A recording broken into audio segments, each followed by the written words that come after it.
আসসালামু আলাইকুম এভরিওয়ান, আশা করি ভালো এবং সুস্থ আছেন। সিলেট শহর আসলে খুবই সুন্দর একটা জায়গা। এই যে দেখতে পাচ্ছেন, আমরা এখন উপভোগ করতেছি এত সুন্দর একটি শহর। খুব ফ্যান্টাস্টিক, দেখতে অনেক ভালো লাগে। এই যে সেই শহরটা।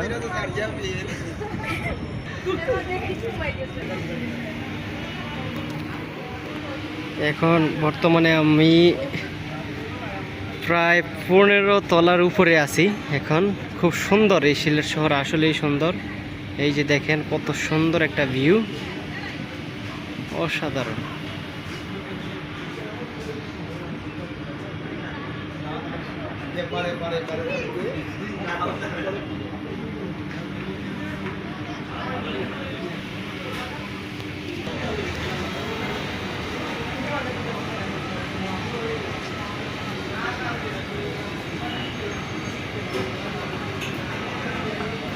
অসাধারণ সেই সিলেট শহরের ভিউটা আসলে ফ্যান্টাস্টিক, খুব ভালো লাগতেছে দেখতে।